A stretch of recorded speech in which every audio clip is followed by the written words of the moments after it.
This program is powered by Mega Bank Nepal Limited.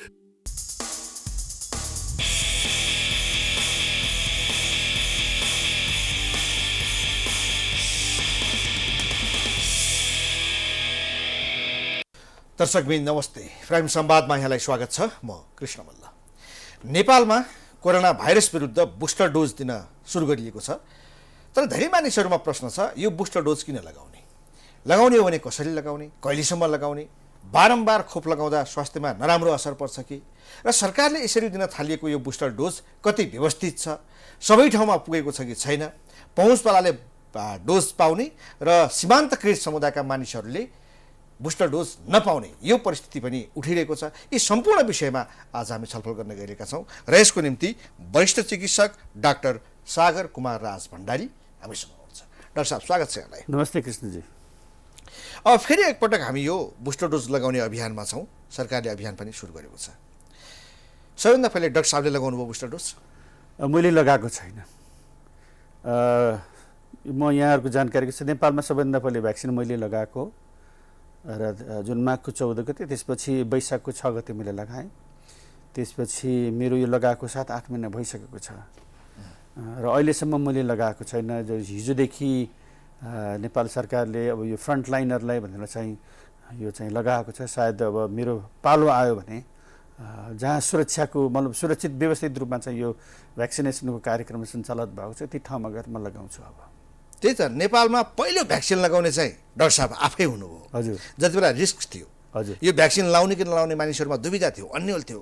अब vaccine लगाइसकेपछि मानिसको आकार प्रकार पनि बदलेर जान्छ, गोहीको जस्तो अनुहार हुन्छ, यो किसिमका धारणाहरू पनि बाहिर ल्याइएका थिए। हजुर। त्यस्तो बेलामा यहाँले खोप लाउनु भएको थियो, तर अब अहिले चाहिँ पालो कुर्नुपर्ने भयो, किन हो? होइन, यसो पालो कुर्ने भन्नाले किन हिजो अस्तिदेखि मात्र चाहिँ यो निर्णय भएको छ होइन। सबै अस्पतालहरूमै व्यवस्थित हुनु पर्यो, आफ्नो घर नजिकको स्वास्थ्य संस्थामा व्यवस्थित हुनु पर्यो। त्यसले गर्दाखेरि यो अहिले भिडभाडहरू छ, एकदमै छ। यो जो नियमित यो चाहिँ भनौँ न भ्याक्सिनेसनको यो पहिलो दोस्रो खोप पनि चाहिँ चलिरहेको अवस्था छ। यसै बिचमा सरकारले चाहिँ अब यो एक्स्ट्रा भ्याक्सिन पनि लगाऊ भनेर भन्दाखेरि चाहिँ हाम्रा साथीहरूलाई यो व्यवस्थापन गर्नलाई चुनौती भएको छ। अब हुनसक्छ 1-2 दिनमा केही सहज वातावरण बन्छ, त्यसपछि म गएर लगाउँछु। यो फ्रन्टलाइनरहरूलाई सुरुमै दिने भनेपछि त डाक्टर साहब त फ्रन्टलाइनर हो नि? हजुर, यो फ्रन्टलाइनर भन्नाले खास गरेर सङ्क्रमित व्यक्ति र समुदायमा चाहिँ प्रत्यक्ष सम्पर्कमा रहने व्यक्तिहरू, स्वास्थ्यकर्मीहरू, सुरक्षाकर्मीहरू, पत्रकारहरू भयो, त्यसपछि अरू फ्रन्टलाइनरहरू पर्छ यसमा, जो सधैँ भन्दा धेरै चाहिँ पब्लिकसँग चाहिँ प्रत्यक्ष सम्पर्क रहनुपर्छ। उहाँहरूलाई चाहिँ फ्रन्टलाइनर भनिएको छ। अहिले ती समूहका व्यक्तिहरूले लगाउनुहुन्छ। यो सुरुमा भ्याक्सिन लाउँदा एक किसिमको अन्यल थियो, डर थियो, त्यो बेलामा लगाउनु भएको थियो। तर अहिले भ्याक्सिन लगाउँदा खतरा हुन्छ भन्ने एउटा जो सर्वसाधारणको बुझाइ थियो, सोचाइ थियो, आशंका थियो, त्यो त हट्यो नि है?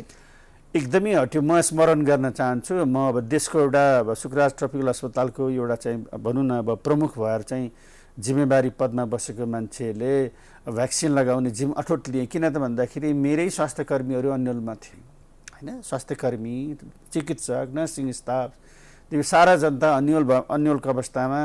किनभने भ्याक्सिनको बारे त मलाई धेरै थाहा छ होइन।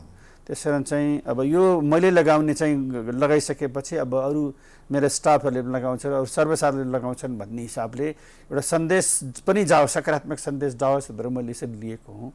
अब देख्नुभयो त्यो भ्याक्सिनले त कोही अप्ठ्यारो त केही परेन होइन। त्यसकारण चाहिँ अब जति पनि भ्याक्सिन्सहरू प्रोडक्सन हुन्छ, ती भ्याक्सिनहरू सबै सुरक्षित हुन्छ। यसको चाहिँ थुप्रै चरणहरू, यसको चाहिँ टेस्ट भइरहेको हुन्छ। यसमा 100% सेफ्टी भएपछि बल्ल चाहिँ जनताको लागि प्रयोजनमा आउँछ। तर जुन अहिलेसम्म जति हामीले भ्याक्सिन पाइरहेका थियौँ सबै इमर्जेन्सी प्रयोगको लागि हो, रेगुलर युजको लागि हो होइन। तर अहिले हामीले हामी कहाँ चाहिँ अब थुप्रै प्रकारका भ्याक्सिनहरू विश्वमा जति पनि चलिरहेको ती भ्याक्सिन सबै उपलब्ध छ अहिले नेपालमा। अब जो यो बुस्टर डोज हामी दिँदैछौँ, यो बुस्टर डोज भनेको के हो र यो हामीले किन लगाउने? ओके, यो बुस्टर भन्दा चाहिँ बुस्ट अप भन्छ नि तपाईँको होइन, बलियो बनाउनको लागि। जसको शरीरमा इम्युनिटी पहिलेदेखि छ, त्यो भएको इम्युनिटीलाई बुस्ट अप गर्नको लागि दिने भ्याक्सिनलाई बुस्टर डोज भनिन्छ। जस्तै उदाहरणको लागि तपाईँले निमोनियाको भ्याक्सिन लगाइराखेको देख्नु भएको छ। 60 वर्ष मान्छे उमेर पुगेको व्यक्तिहरूले त्यो चाहिँ 5 वर्षमा बुस्टर डोज भनेर लगाउँछ। जस्तै इन्फ्लुएन्जाको भ्याक्सिन भयो, हरेक वर्ष लगाउँछ।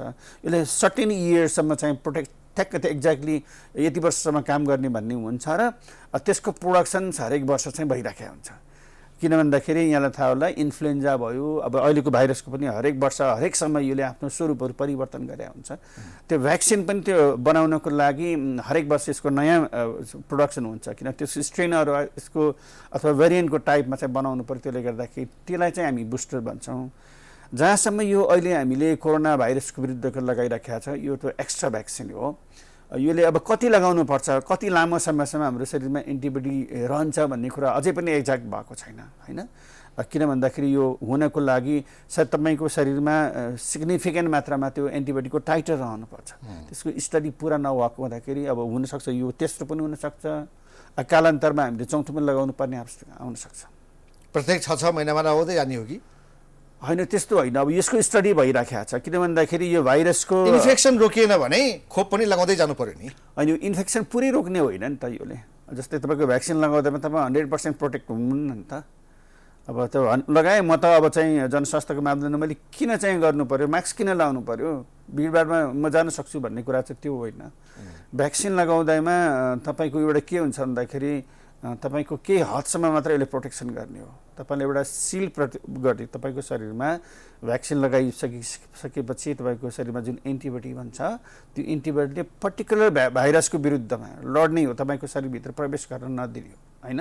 त यसो गर्दा गर्दै कुनै भाइरस प्रवेश गरिसकेपछि तपाईँ सङ्क्रमित हुनुहुन्छ। सङ्क्रमित भइसके जुन भ्याक्सिन नलागेका व्यक्तिमा जस्ता प्रकारका लक्षण देखिन्छ, कडा प्रकारका लक्षण देखिन्छ, त्यो भ्याक्सिन लगाएको मान्छेमा देखिँदैन। दुःख कम पाउँछ, एकदम पीडा कम हुन्छ, उसलाई चाहिँ अस्पतालमै भर्ना गर्नु। कसले कुन भ्याक्सिन लाउने भन्ने हो। अब हाम्रो देशमा त अब अहिले धेरैले लगाएको भनेको भेरोसिल्ड र कोभिसिल्ड हो। हजुर, अन्यहरू पनि लगाइएको छ होइन।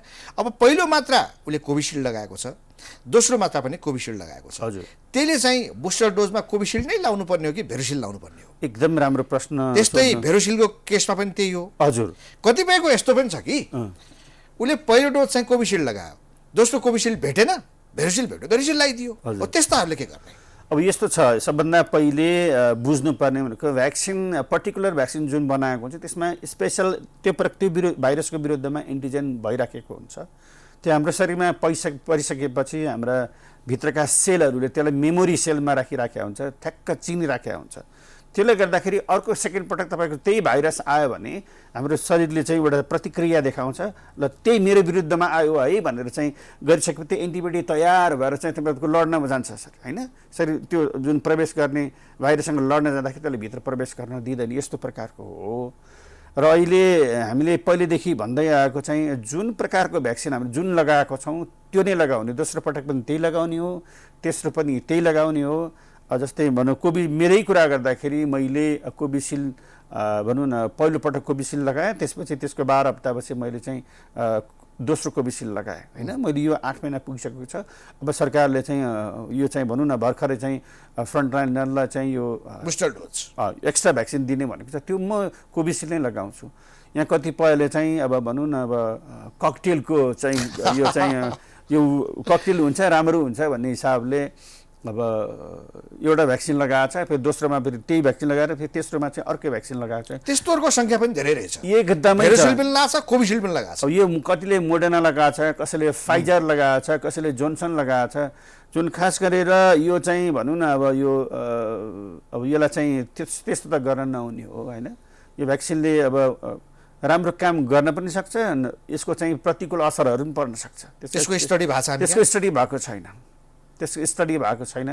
त्यो एउटा हाइपोथेटिकल्ली मात्र लगाएका मान्छेहरूले, जस्तै ककटेल खाँदाखेरि भनौँ न तपाईँकै हाम्रै हार्ड ड्रिङ्क खाँदा ककटेल खाँदा जुन एउटा चाहिँ चरम जुन नसा पाउँछ मानिसहरूले पनि सायद ककटेल गर्दाखेरि केही त्यसको असर राम्रोसँग हुन्छ भन्ने हिसाबले नै मानिसहरूले लगाएको जस्तो कोही बाध्यताले आत्तिएर पनि होला, त्यो पनि हुनसक्छ। यस्तो पनि छ डाक्टर साहब। त्यो ककटेलको कुरा एउटा भयो, दोस्रो मानिसहरूको बुझाइ के छ भने अब एउटा भ्याक्सिनको आयु कति, एक डोज उसले लगायो, हामीले त पहिलो डोज लगाएको तेस्रो हप्तामा अर्को डोज लगाएको हो नि होइन। त्यसको 20-25 दिनमै अर्को डोज लगाउनु पर्यो, तर बुस्टरको निम्ति 6 महिना कुर्नु पर्यो। भनेपछि दोस्रो डोज लाउँदा त्यसको आयु चाहिँ 3 हप्ता हुँदो रहेछ र बुस्टर डोज लाउनुको निम्ति 6 महिना। भनेपछि 6 महिनासम्ममा पहिलो लगाएको खोपको सम्पूर्ण जति असर हो त्यो सकियो, अब त्यसको प्रभाव छैन। त्यसपछि हामी अर्को जुनसुकै खोप लगाउन सक्छौँ भन्ने एउटा बुझाइ छ, त्यो चाहिँ के हो? त्यो वास्तवमा सत्य होइन यो मैले अघि नै भने फेरि दोहोऱ्याउन जान्छु जुन प्रकारको भ्याक्सिन पहिले लगाएको थियो पहिलो र दोस्रो चरणमा तेस्रो त्यही भ्याक्सिन लगाउने अरू प्रकारको भ्याक्सिन लगाउनु मिल्दैन किनभने त्यसको असर सकेर जिरोमा जाँदैन जान सक्छ किनभने स्टडी नै भएको छैन नि त स्टडी नै भएको छैन र अर्को कुरा अब यो भ्याक्सिनले लगाइसकेपछि कति समयसम्म त्यो एन्टिबडी तपाईँको शरीरमा सिग्निफिकेन्ट लेभलमा बस्छ भन्ने कुरा त अझै पनि ठोस निक्लेको छैन नि त त्यसकारण चाहिँ अब यो वैज्ञानिकको तथ्यको आधारमा जुन पहिले भ्याक्सिन लगाएको त्यही प्रकारको भ्याक्सिनहरू थप्दै जानु 6 महिनाको ग्याप हामीले किन राखेको बुस्टरका निम्ति यदि हामीसँग पर्याप्त अध्ययन छैन भने 6 महिना चाहिँ अहिले यस्तो छ यो 6 महिना अहिलेसम्मको स्टडीमा हामी कहाँ त भएको छैन विदेशमा अध्ययनमा 6 महिनासम्म एउटा चाहिँ सिग्निफिकेन्ट लेभलमा बस्छ यसले प्रोटेक्ट गर्छ भन्ने हिसाबले नै त्यो लेखिएको हो त्यो गरिएको हो र 6 महिनापछि जाँदाखेरि यसको चाहिँ जुन यो प्रोटेक्सन गर्ने एउटा क्षमता छ त्यसमा ह्रास हुँदै आउँछ त्यसलाई त्यही भएर चाहिँ शरीरसँग लड्ने क्षमता भनौँ न त्यो बुस्टअप गर्नको लागि बुस्टर देऊ भनेको डाक्टर साहब यो बारम्बार खोप लाउँदा शरीरलाई नोक्सान हुँदैन अवश्य हुन्छ नि त अवश्य हुन्छ अब कतिपयले भनौँ न यी उदाहरणकै लागि अब भनौँ अहिले कतिपयले चाहिँ तपाईँले नै भन्नुभयो कतिपयले चाहिँ यो कोभिसिल्ड लगाए त्यसपछि फेरि तपाईँको के अरे यो भेरिसेल लगायो फेरि कति मैले देखाएको छु कतिपय मान्छेहरू 6 पटक लगाएका मान्छे मैले देखिसकेको अहिले म फ्रन्टलाइनरै हो फ्रन्टलाइनले अहिले पनि लगाएको छैन हिजोदेखि बल्ल लगाउन सुरु गर्यो अहिले झन् काठमाडौँ भ्यालीकै कुरा गर्नुहुन्छ भने पहुँचको आधारमा भन्सुनको आधारमा थुप्रै व्यक्तिहरूले चाहिँ यो तेस्रो भ्याक्सिन चौथो भ्याक्सिन पनि लगाइसकेका छन् अब तपाईँलाई भने नि मैले अब यो कतिपयले चाहिँ जुन पहिलो दोस्रोमा जुन लगाएको थियो तेस्रोमा अर्कै प्रकारको vaccine Moderna vaccine Pfizer vaccine चाहिँ लगाइराखेका छन् होइन अब यो चाहिँ अब यसलाई हामी अब कन्ट्रोल हामी कहाँ त खोप लगाउँदा पनि एउटा नियम छ त्यो खोप कार्ड देखाउनु पर्छ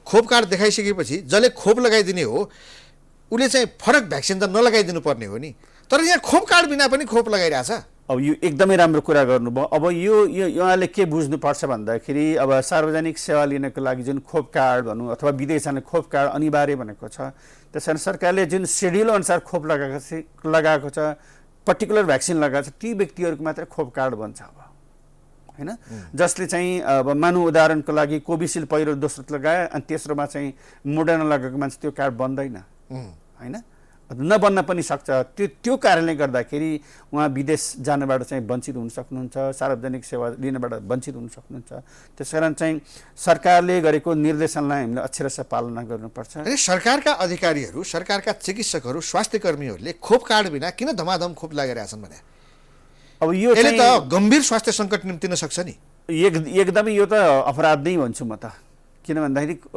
कमसेकम कुनै पनि भ्याक्सिन लगाइसकेपछि तत्काल त्यसको सिग्नेचर हुनुपर्छ कुन भ्याक्सिन लगाएको चाहिँ लेख्नुपर्ने हुन्छ कुनै पनि चिजको खर्च भइसक्यो त्यसको लेखाजोखा त हुनु पर्यो नि होइन अहिले भनौँ न अब यो धेरै लामो समयदेखि यतिका धेरै भ्याक्सिन ती भ्याक्सिन कता गयो भने चाहिँ त्यसको लेखाजोखा अहिले पनि छ त्यसकारण चाहिँ कुनै पनि वस्तुको लेखाजोखा हुनको लागि त्यो खर्चको लागि कमसेकम त्यो भ्याक्सिनको लेखाजोखा हुनैपर्छ पर्टिकुलर कसले लगाएको कुन उमेर समूहले लगाएको अथवा कुन भनौँ न फ्रन्टलाइनर हो कि अथवा के हो त्यो सबै कुरा उल्लेख गर्नुपर्ने हुन्छ डाक्टर साहब यो भ्याक्सिन पनि फेरि भाइरस अनुसार हुने होला अब भाइरसका पनि थुप्रै भेरिएन्ट्सहरू छन् अब अहिले चर्चामा आएको एउटा ओमिक्रोन हो एउटा डेल्टा हो नेपालमा चाहिँ कुन भाइरस बढी एक्टिभ भएको छ यो यति उति नभनौँ किन भन्दाखेरि जुन ओमिक्रोन छ यो भर्खरै आएको नयाँ भेरिएन्ट हो होइन यो भेरिएन्ट अब यो भाइरसले चाहिँ हजारौँ पटक आफ्नो स्वरूप परिवर्तन गरेको छ स्वरूप परिवर्तन गर्ने क्रममा अब कुन भेरिएन्टले चाहिँ अलिकति बढीलाई मानिसलाई चाहिँ बढी आक्रामक रूपमा प्रस्तुत हुन्छ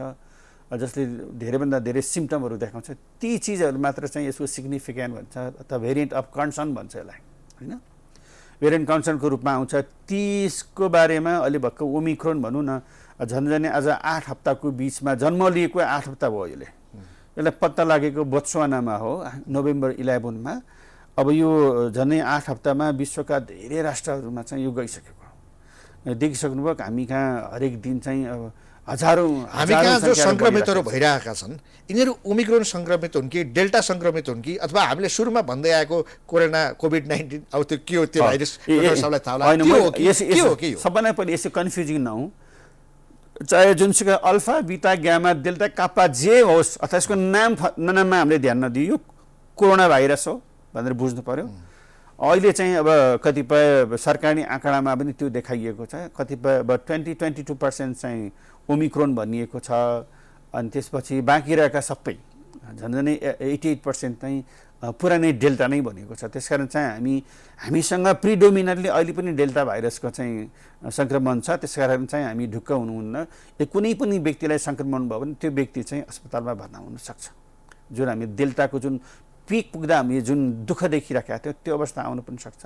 र ओमिक्रोनको कुरा गर्दाखेरि अब यो चाहिँ किन कमी देखियो त भन्दाखेरि अब सबै ठाउँमा यो टेस्ट गर्ने सुविधा उपलब्ध छैन, होइन।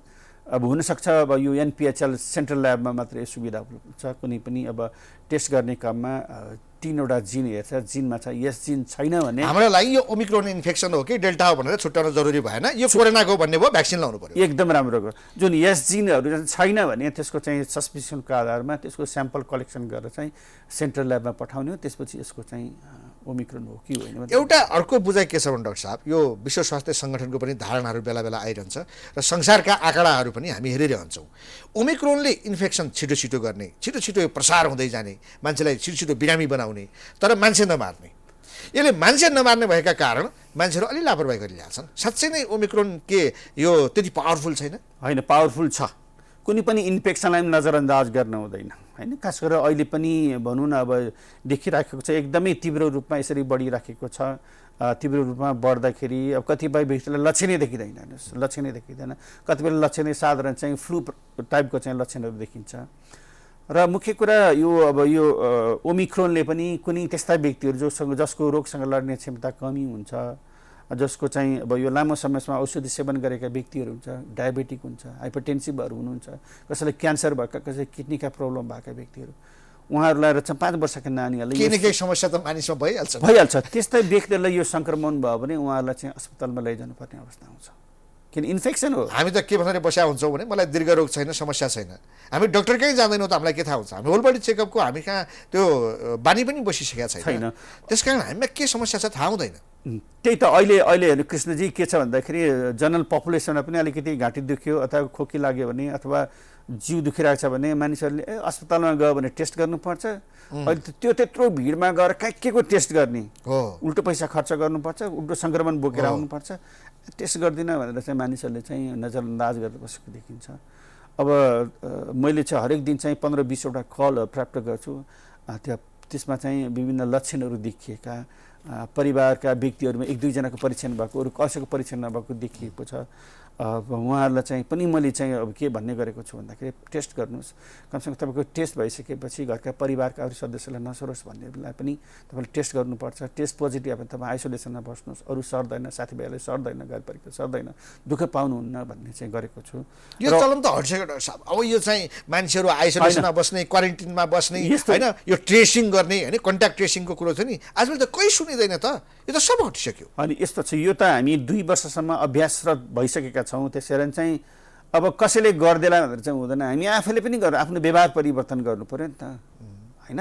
यदि मलाई अब टाउको दुखेको छ, घाँटी दुखेको छ, खोकी लागेको छ अथवा त्यो ठाउँमा गएर चाहिँ सङ्क्रमण भएको चाहिँ त्यस्तो हिस्ट्री छ भने म त मलाई चाहिँ कोरोना भएको हुनसक्छ। अथवा त्यसरी म अब चाहिँ मैले मेरो परिवारका सदस्यले बचाउनुपर्छ, घरको बुबालाई बचाउनुपर्छ, हाम्रो छोरा नानीहरूलाई बचाउनुपर्छ, साथीभाइलाई बचाउनुपर्छ। म अलग्गै के अरे आइसोलेसनमा बस्छु भनेर चाहिँ बस्दिनु पऱ्यो नि।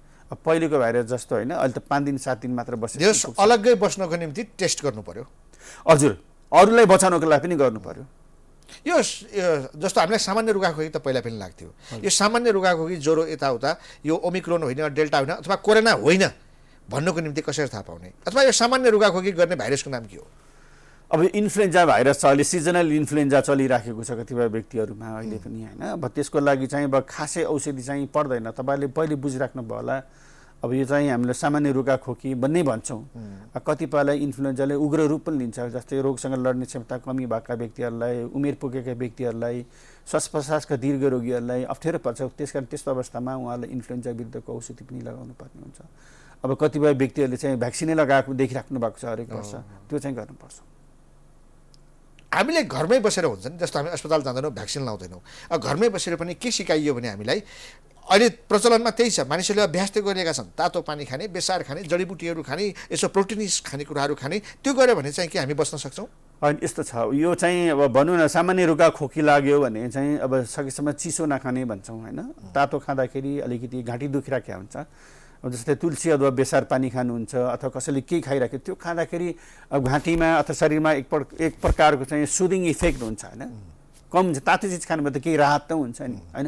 त्यो राहत महसुस भएर चाहिँ अब एउटा त्यो पनि हो। र अर्को सकारात्मक पनि सोचाइ आउँछ, अब मैले यसरी खाइरहेको छु मलाई राम्रो हुन्छ भने सकारात्मक सोचाइ भयो भने त जे पनि राम्रो हुन्छ नि त। हामी प्रोटिनिस कुराहरू जे लिन्छौँ त्यसले चाहिँ रोग प्रतिरोधात्मक क्षमता बढाएर कोरोना विरुद्ध लड्न मद्दत गर्छ कि गर्दैन? होइन, प्रोटिन नै खानुपर्छ भन्ने छैन। प्रोटिन मात्र खाएर हुँदैन, हामीले जुन नर्मल बिहान जुन खाने गरेका छौँ त्यही चिज नै खाने हो। यसमा स्पेसली प्रोटिन मात्र खानुपर्छ भन्ने छैन। बजारमा देखाइराखेको विभिन्न किसिमको टनिक देखाइराखेको हुन्छ, यो इम्युनो बुस्ट गर्ने भन्ने चाहिँ विभिन्न किसिमको ड्रिङ्कहरू पाइराखेको हुन्छ होइन। ती चिज खानु पर्दैन। हामीले सामान्य बिहान बेलुका दाल भात तरकारी अथवा भएको मासु अथवा अन्डा जे छ त्यही नै खाने हो। स्पेसली चाहिँ त्यही नै खानुपर्छ भन्ने चाहिँ छैन। कतिपयले चाहिँ अल्कोहल प्रयोग गर्दा रहेछन्, जस्तो हामीले सेनिटाइजर त बाहिर प्रयोग गर्छौँ होइन। अब अल्कोहलिक कुराहरू चाहिँ प्रयोग गर्यो भने निको हुने, जाडोमा त मान्छेहरू बढी प्रयोग गरिरहेका हुन्छन्, यो चाहिँ सहयोगी हुन्छ कि घातक हुन्छ? एकदमै घातक हुन्छ। तपाईँलाई स्मरण गर्न चाहन्छु, जब यो पहिलो वेभ सुरु भयो र हामी कहाँ पनि भयो त्यो घटनाहरू, कतिपय देशहरूमा भनौँ न तपाईँको मिथाइल अल्कोहल खाएर चाहिँ धेरै मान्छेले मृत्युवरण गरे देख्नु भएको छ होइन। इरान भयो, त्यसपछि इन्डियाका कुराहरू, हाम्रो नेपालका कतिपय ठाउँहरूमा पनि त्यो खाएर चाहिँ मानिसहरू मृत्युवरण गरे। इभन तपाईँको अहिले त्यो रक्सी नपाइसकेपछि सेनिटाइजर पनि खाएर पनि मान्छेहरू धेरै मृत्युवरण गरे। त्यस कारण चाहिँ ती चिजले फाइदा गर्दैन, त्यसले एकदम विषको रूपमा प्रयोग गर्छ। मिथाइल अल्कोहल भयो, अहिले जुन हामीले गरेको चिजहरू चाहिँ अल्कोहोलिक ड्रिङ्क्स खाँदाखेरि यसले देखेर सेनिटाइजर पनि त अल्कोहलबाट बन्छ नि? होइन, यसमा चाहिँ यस्तो छ, मिथाइल अल्कोहल भनेको एउटा पोइजनस नै हो, विष नै हो। त्यो विषको रूपमा प्रयोग हुन्छ। त्यसलाई छुट्टै प्रयोजनको लागि बनाइएको, त्यो खानको लागि बनाइएको होइन। जुन अहिले हामीले जुन खाने गरेर बजारमा पाइने अल्कोहोलिक ड्रिङ्क भनेको त्यो अर्कै इथाइल अल्कोहल हो। त्यसको पनि विभिन्न कन्सन्ट्रेसनहरू हुन्छ, विभिन्न प्रयोजनको लागि प्रयोग हुन्छ। कतिपयले खान्छन् अल्कोहोलिक ड्रिङ्कको रूपमा खान्छन्, र ती चिजहरू खाँदाखेरि शरीर बलियोको लागि होइन, शरीर तताउनको लागि होइन। यसले के त एउटा क्षणिक मनोरञ्जनको लागि, क्षणिक आनन्दको लागि मात्र। कतिपयले भन्छन् नि मैले त अल्कोहल प्रयोग गरेँ, नामै लिएर रक्सीका ब्रान्डहरू, ज्वरो आएको थियो, अलिअलि रुगा लागेको थियो, घाँटी खसखस भएको थियो, अर्को दिन त म फ्रेस। त्यो अब यस्तो छ, यो साधारण प्रकारको खोकी त आफै ठिक हुन्छ नि, त्यो एउटा चाहिँ संयोग मात्र हो। रक्सीले ठिक गरेको होइन, त्यसले झन् नकारात्मक असर पर्छ। खास गरेर त्यो प्रयोग गर्दा गर्दा गर्दा लामो समय खाँदाखेरि त्यसले चाहिँ एउटा प्रकारको भनौँ न एउटा त्यसले चाहिँ यसलाई एउटा बानी पनि बाँच्छ होइन। त्यसलाई चाहिँ यो चाहिँ एब्युज पनि हुन्छ। त्यसले गर्दाखेरि त्यस्ता व्यक्तिहरूमा धेरै प्रकारका समस्याहरू देखिने होइन। कहिलेकाहीँ यसो पनि सुनिन्छ नि डाक्टर साहब, मान्छेलाई जन्डिस भएको हुन्छ, टाइफाइड के भयो भन्ने सुनिन्छ, सडनली उसले चाहिँ बेलुका हल्का ड्रिङ्क्स गरिदिन्छ, अर्को दिन त्यसको निधन भएको कुरा सुनिन्छ। हजुर, यो साँचो हो नि होइन? पक्कै हो, यो धेरै असरहरू देखिन्छ। जन्डिस होइन धेरै प्रकारका व्यक्तिहरूलाई देखिन्छ। किन भन्दाखेरि अल्कोहोलिक ड्रिङ्क प्रशस्त मात्रामा खायो भने अब त्यही अब नभएकै व्यक्तिलाई पनि धेरै मात्रा खाने, भोमिटिङ हुनसक्छ अथवा केही हुनसक्छ। त्यसरी उसको कुनै शरीरका कुनै अंश श्वासनलीमा गयो भने त मरिहाल्यो नि त। ठिक छ डाक्टर साहब, यो एउटा सामान्य एउटा स्वास्थ्य चेतनाको कुरा पनि भयो। यो भ्याक्सिनकै सन्दर्भमा अर्को के छ भने अहिले यो 12 वर्षभन्दा माथिकालाई फाइजर भन्ने हामीले दियौँ। यो फाइजरको चाहिँ बुस्टर डोज लाउनु पर्छ पर्दैन? पर्छ। अहिले फाइजर र मोडर्ना अहिले भ्याक्सिनहरू चाहिँ आइराखेको छ। 12 देखि 17 वर्षका स्कुले नानीहरूलाई अहिले लगाएको छ। झन्डै 1 हप्ता भयो। यो चाहिँ यो भ्याक्सिन चाहिँ मोडर्नाको सम्बन्धमा 3 हप्तापछि फेरि लगाउनु पर्छ र फाइजरकोमा 4 हप्तापछि फेरि लगाउने भनेको छ। लगाउनुपर्छ, गभर्मेन्टले लगाइदिनु पर्यो, लगाइदिन्छ। अहिले त सजिलो के भन्छ, हरेक स्कुलमा यो चाहिँ हाम्रा स्वास्थ्यकर्मीहरू पुगिराख्नु भएको छ। त्यसले गर्दाखेरि त्यो खोप लगाएको छ। अहिले व्यवस्थित रूपमा यो गइरहेको। उमेर समूह चाहिँ किन तोकेको? त्यो उमेर अनुसारको भ्याक्सिनको शक्ति त्यो किसिमको छ कि? त्यो पनि हो, कुनै पनि अघि नै भने भ्याक्सिन सर्टेन एज ग्रुपलाई दिनको लागि त्यसको स्टडी हुनु पर्यो होइन। त्यो स्टडी भयो, त्यसको स्टडीको रिपोर्टको आधारमा अब यो 50 वर्षको मान्छेले लाउने भ्याक्सिन र 12 वर्षभन्दा मुनिकोले लाउने भ्याक्सिनको चाहिँ त्यसमा भ्याक्सिन निर्माणमा त्यसको औषधिमा केही यताउता छैन, फरक केही पर्न, डोज पनि केही फरक पर्दैन, उही नै हो। तर चाहिँ अब सानो उमेरको दिँदाखेरि त्यसका नकारात्मक असर पर्छ कि पर्दैन भनेर स्टडी गर्ने हो। र अहिलेसम्म दिएका भ्याक्सिनहरूमा त्यस्तो नकारात्मक असर नपरेको र चाहिँ त्यसको सेफ भएको हुनाले चाहिँ दिएको हो। र जहाँसम्म चाहिँ अब अन्य उमेरको जुन 18 वर्ष माथिकोलाई चाहिँ हामीसँग भएका भ्याक्सिनको सीमित पनि छ। अब सीमित मात्रामा भ्याक्सिनहरू छ, सबैलाई चाहिँ फाइजर मोडर्ना लगाउने चाहिँ पुग्दैन होला सायद। त्यसले गर्दाखेरि भ्याक्सिनको उपलब्धको आधारमा कतिपयलाई कतिपयलाई जोन्सन दिए होला, कतिपयलाई चाहिँ तपाईँको कोभिसिल्ड दिएको छ, कसैलाई एस्ट्राजेनेका भ्याक्सिन दिएको छ, कसैलाई भेरोसेल दिएको छ होइन। त्यसकारण चाहिँ उपलब्धको आधारमा र त्यसको आधारमा चाहिँ सिफारिस गरिएको र अब यदि बुस्टर दिएको खण्डमा अब त्यो दिनुपर्ने व्यक्तिहरूलाई जुन भ्याक्सिन उपलब्ध छ त्यो पहिले लगाएको भ्याक्सिन त्यसैको आधारमा पनि चाहिँ सिफारिस गर्छ। फेरि हामी कहाँ त अब 12 वर्षभन्दा मुनिका 5 वर्षभन्दा माथिकालाई दिने फेरि अर्को तयारी छ भन्ने हामी सुनिरहेका छौँ। उनीहरूलाई दिने पनि यही भ्याक्सिन हो। अब यही भ्याक्सिन हुनसक्छ, अब मोडर्ना हुनुहुन्छ, फाइजर हुनसक्छ, अथवा अरू नयाँ भ्याक्सिन पनि आउन सक्छन् होइन। अब यो चाहिँ भेरोसेल पनि हुनसक्छ। अब यसको स्टडी अझै कम्प्लिट भएको छैन, कतिपय देशमा भएको छ, हामी कहाँ त्यो चाहिँ राम्रोसँग यसको एनालाइसिस। साइड इफेक्टहरू आछन् डाक्टर साहब, किनभने हामी कन्टिन्युसली यदि चाहिँ भ्याक्सिन प्रयोग गरिरहेका छौँ, यो चाहिँ कोरोनाको मात्रै होइन, भने यस्तो साइड इफेक्ट भन्नाले खासै त्यस्तो प्रकारको गम्भीर प्रकारका लक्षणहरू भ्याक्सिनको कारणले कसैलाई मृत्युवरण गरेको छैन। यदि मृत्युवरण गरेको त्यो संयोग मात्रै हो होइन, विभिन्न रोग व्याधिले चाहिँ मान्छेहरू त मृत्यु भइरहेकै हुन्छन् नि। र अर्को कुरा चाहिँ अब यो चाहिँ जुन भ्याक्सिनहरूको अब 5 वर्षदेखि मुनिको भन्नुभयो त्यो पनि अब स्टडी भइराखेको छ। अब भ्याक्सिनको उपलब्धको आधारमा त्यो पनि लगाउनु पर्ने हुन्छ भ्याक्सिन। अब सरकारले सायद अब यो 5 वर्ष मुनिका केही महिनाभित्रमा अब थप प्राप्त भइसकेपछि यो भ्याक्सिनको डिस्ट्रिब्युसन जसरी भइरहेछ नि, मैले मेरो ओपनिङमा पनि त्यो कुराकानी गरेको थिएँ। अब काठमाडौँमा भयो केही मान्छेहरू लाउँछन्, अब विभिन्न सहरी केन्द्रित बढी भ्याक्सिन भयो कि सीमान्तकृत समुदायले नपाएको, डाक्टर साहबले के देख्नु भएको छ? एकदमै तपाईँले सही कुरा गर्नुभएको छ। अहिले भ्याक्सिन नेपाल भनेको काठमाडौँ भ्याली मात्र होइन, र हामी त्यस्तो ठाउँहरूमा पुग्नु जहाँ हाम्रो धेरै जनताहरू भनौँ न, धेरै ट्राइबल ग्रुपहरू पनि बसेका छ, ती ठाउँमा हामी पुग्न सकेका छैनौँ होइन। जस्तै कुसुन्डा जातिहरू भयो, त्यसपछि राउटे, चेपाङ, यिनीहरूलाई लगाउनु पऱ्यो नि त, सर्टेन ठाउँमा गएर लगाउनु पऱ्यो। अब चाहिँ पहुँच एकदमै हार्ड टु रिच एरियामा हामी पुग्न सकेका छैनौँ होइन। जसरी हाम्रो नियमित खोप कार्यक्रम मार्फत चाहिँ खोपहरू चाहिँ दूरदराजमा पुगेको छ, त्यही कन्सेप्टमा चाहिँ हाम्रो खोप कार्यक्रमलाई लैजान सक्नु पर्यो होइन।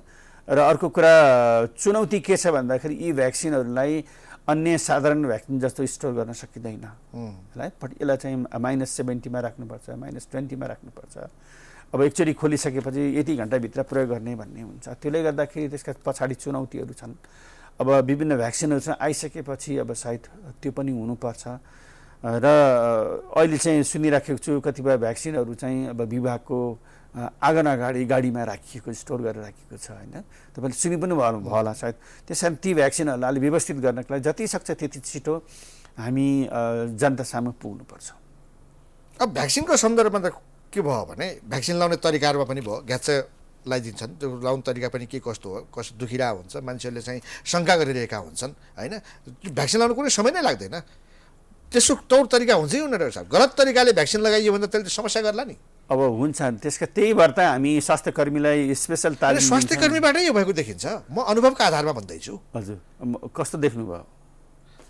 जाने झ्याप्पो लगाइदिने भयो होइन, अब त्यो झ्याप्पा लगाउनु त अब यो चाहिँ त्यसै लगाउँदैन, किनभने स्वास्थ्यकर्मी पनि ट्रेन मान्छे उसले हजारौँ पटक लाखौँ मान्छेलाई पटक सुई लगाएको मान्छे त्यसरी गर्दैन।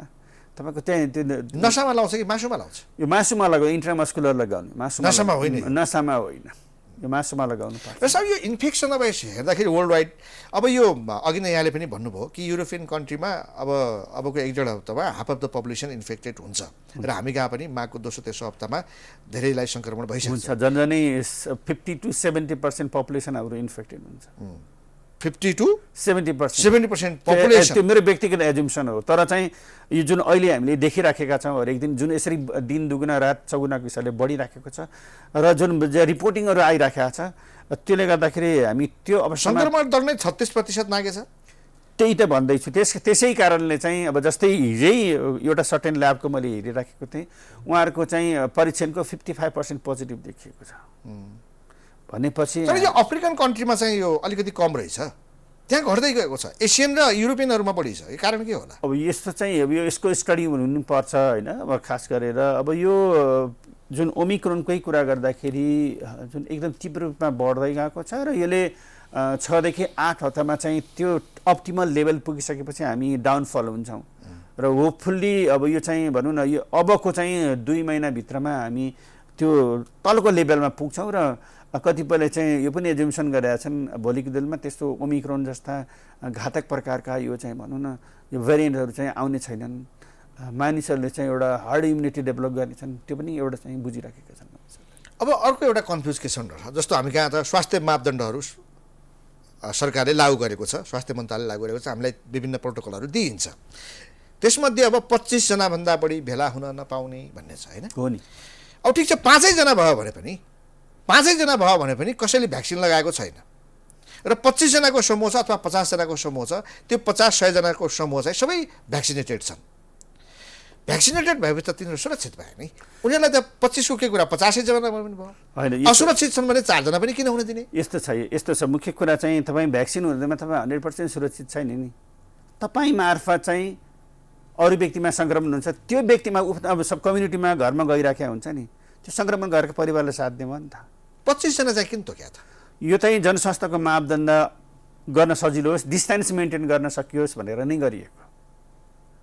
अहिले देखिराख्नु भएको छ कतिपय ठाउँमा भर पर्छ नि, 25 जना मान्छेहरू एउटा साँगुरो कोठामा बस्यो भने त्यहाँ भिड हुन्छ र तिनै 25 जनाहरू टुडी खेलमा उभिने हो भने त्यहाँ प्रशस्त ठाउँ हुन्छ। टुडी खेलमा 25 त भनेको छैन नि त, भनिएको छैन। अहिले त्यही भएर मेरो रिकमेन्डेसन के छ भन्दाखेरि जुन खोप जुन अहिले हामीले लगाइराखेका छौँ कतिपय अस्पतालहरूमा, सिभिल हस्पिटलमा देखिराख्नु भएको छ, टेकुमा देखिराख्नु भएको छ, वीरमा देखिराख्नु, जुन एउटा भिड देखेको छ नि, जनस्वास्थ्यको मापदण्ड त त्यहाँ फलो गरिएको छैन। त्यसो म के रिकमेन्ड गर्छु, यी खोप जस्ता कार्यक्रमहरू ठुलो चौरमा गरौँ, स्टेडियममा गरौँ, स्पोर्ट कम्प्लेक्सहरूमा गरौँ, ठुल्ठुलो ठाउँहरूमा गरौँ। त्यहाँ त सयौँ मान्छेलाई, हजारौँ मान्छेलाई चाहिँ अस्पताल केन्द्रित मात्रै छ, केन्द्रित मात्र सिभिलमा जानुपर्ने, टेकुमा जानुपर्ने, वीर अस्पताल जानुपर्ने, शिक्षण अस्पताल जानुपर्ने। त्यसरी त्यसको लागि अब सबैले सहकार्य गर्नु। त्यसले गर्दा त अन्य रोगको उपचारमा पनि समस्या पर्ने भयो, अन्य बिरामीहरूलाई पनि असर गर्ने भयो। हजुर, त्यसले गर्दाखेरि सबै चिजहरू अस्पतालबाट नगरौँ। अहिले खोपका कार्यक्रमहरू हुनसक्छ विभिन्न वडा स्वास्थ्य कार्यालयबाट गर्न सकिन्छ, विभिन्न क्लबबाट गर्न सकिन्छ होइन। त्यसो व्यवस्थित गर्दाखेरि धेरैभन्दा धेरै मानिसले सहज रूपमा चाहिँ भ्याक्सिन लिन चाहिँ प्रेरित पनि हुन्छन्। अहिले त देखिराख्नु त्यहाँ जाँदाखेरि अस्पतालमा भिड देख्दाखेरि त्यहाँबाट सङ्क्रमण बोकेर आउनु पर्ने हुन्छ, म जाँदैन बरु भ्याक्सिन लगाउँछु, धेरै मानिसले यो गुनासो गरिरहेका छन् अहिले। हुन्छ डाक्टर साहब, धेरै कुराबाट जानकारी गराइदिनु भयो, हार्दिक धन्यवाद। नमस्कार। दर्शकवृन्द, प्राइम संवादमा हामीसँग वरिष्ठ चिकित्सक डाक्टर सागर कुमार राज भण्डारी हुनुहुन्थ्यो, उहाँसँगको कुराकानी सकिन्छ। हामी सबैलाई बिदा दिनुहोस्, नमस्ते।